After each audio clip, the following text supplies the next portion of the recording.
ये जगूब सिंह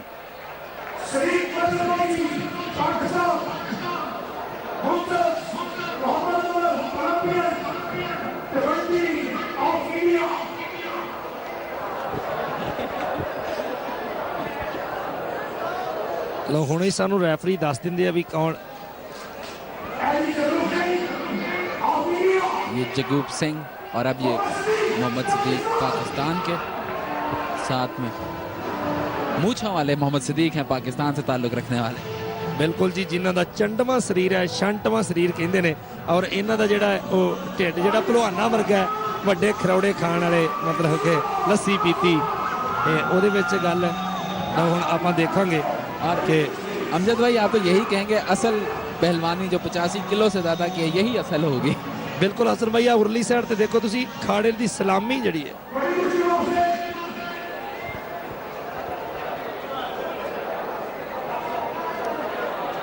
लो जी दस्या जा रहा दोनों पासों हिदायत दित्तियां जा रही ने जगूब सिंह और सदीक सुचियां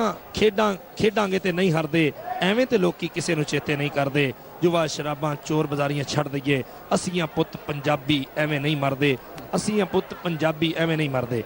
लो जी शुरू होया मुकाबला हत्थां दे विच हत्थ पै गए ने यह स्टाइल जो बनाया पहलवानां दे असल स्टाइल यह हुंदे ने वैरी गुड अपने जुस्से नूं छंडिया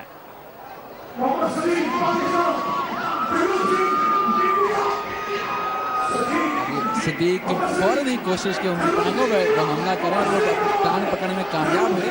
लेकिन वो बाहर जा चुके हैं और फिर रेफरी अंदर लाएगा और ये सिद्दीक की यही कोशिश लग रही है कि वो टांगों पे करें अपने फुर्ती का फ़ायदा उठाएं क्योंकि देखने में तो यही लग रहा है कि वो कम वजन वाले हैं हैं जी गल है कि कद छोटा ते कम चोखा ये होंदी है गल कि वड्डे ढिड दा जां वड्डे वजूद दा की करना है सत दी गल होंदी है हुण पता लग जांदा है पहली फुर्ती ते बड़ी दिखाई है अपना सदीक ने हुण अगे रख लो जी अगे रखण दी कोशिश कीती है जगूब सिंह ने पर नहीं रखा गया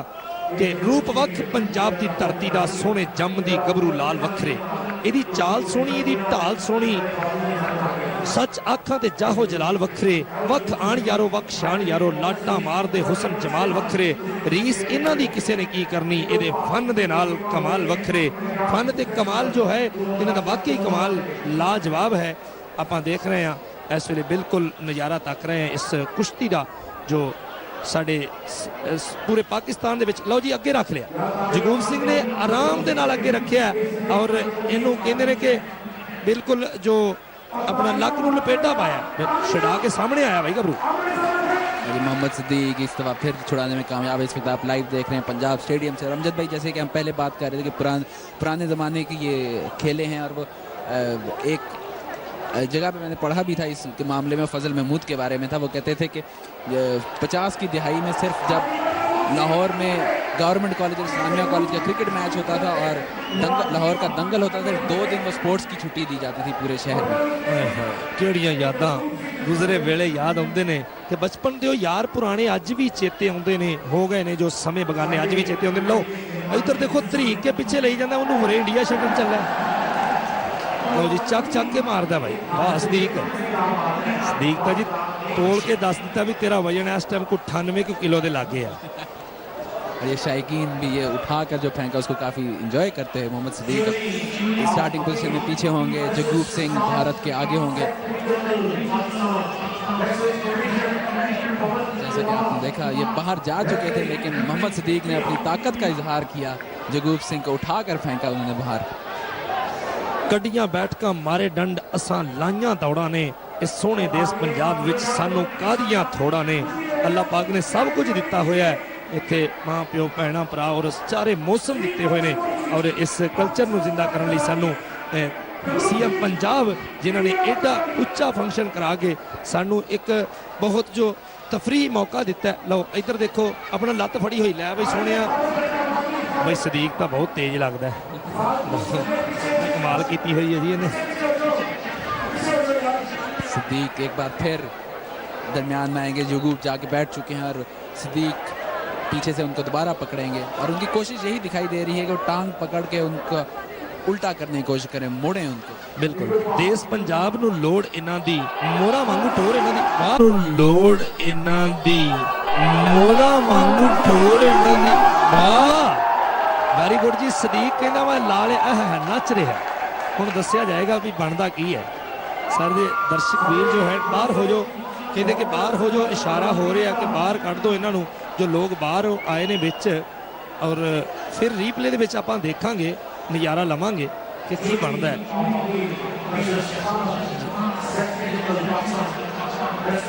ਇਹ ਆਪਾਂ ਦੇਖ ਰਹੇ ਹਾਂ। ਇਹ ਦੇਖੋ ਜੀ, ਬਿਲਕੁਲ ਓਹ ਬਹੁਤ ਤਗੜੀ ਕੰਡ ਲੱਗੀ ਹੋਈ ਹੈ, ਤਾਂ ਮੰਨਦੇ ਨਹੀਂ। ਇੱਥੋਂ ਤਾਂ ਨਜ਼ਰ ਇਦਾਂ ਹੀ ਆਉਂਦਾ ਕਿ ਬਹੁਤ ਤਗੜਾ ਜੋ ਹੈ ਢਾਉਣ ਵਾਲੀ ਗੱਲ ਕੀਤੀ ਹੈ ਗੱਭਰੂ ਨੇ। ਤੇ ਪੱਟ ਵੇਖ ਕੇ ਮਾਂ ਨੂੰ ਪੁੱਤ ਕਹਿੰਦਾ, ਪਹਿਲਵਾਨ ਮੈਨੂੰ ਲੋਕ ਕਹਿੰਦੇ ਨੇ, ਪਤਾ ਲੱਗਦਾ ਵਿੱਚ ਮੈਦਾਨ ਜਾ ਕੇ ਜਦੋਂ ਜੱਫੇ ਬਗਾਨਿਆਂ ਨਾਲ ਪੈਂਦੇ ਨੇ। ਇਹਦੇ ਨਾਲ ਨਾਲ ਜੋ ਕੁਸ਼ਤੀਆਂ ਦੇ ਨਾਲ ਨਾਲ ਜੋ ਕਬੱਡੀ ਹੁੰਦੀ ਹੈ ਪੰਜਾਬ ਦੇ,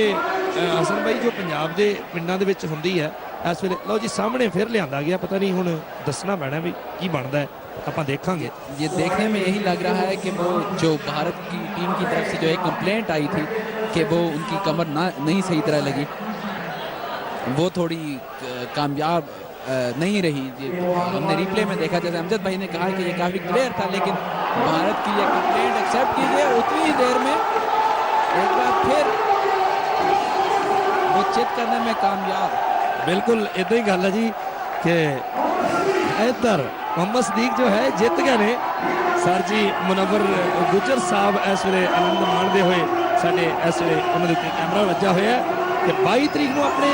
बिहाड़ी शहर के बड़ा तगड़ा कबड्डी का टूरनामेंट जफर बलोच साहब करवा रहे हैं। तो इधर इस वे उन्होंने कैमरा वजा हुआ है कि 22 तरीक को अपने बिहाड़ी शहर ਦੇ ਵਿੱਚ ਬੜਾ ਤਗੜਾ ਕਬੱਡੀ ਦਾ ਟੂਰਨਾਮੈਂਟ ਜ਼ਫਰ ਬਲੋਚ ਸਾਹਿਬ ਕਰਵਾ ਰਹੇ ਨੇ। ਇੱਧਰ ਆਪਾਂ ਦੇਖਾਂਗੇ, ਵਾਹ, ਸਦੀਕ ਨੂੰ ਚੱਕਿਆ ਹੋਇਆ ਸਾਡੇ ਇਹਨਾਂ ਦੋਸਤਾਂ ਨੇ। ਲੋ ਵਿੱਚ ਜਿਹਨੇ ਪਾਕਿਸਤਾਨ ਦਾ ਜੋ ਸਦੀਕ ਹੈ ਜੇਤੂ ਰਿਹਾ।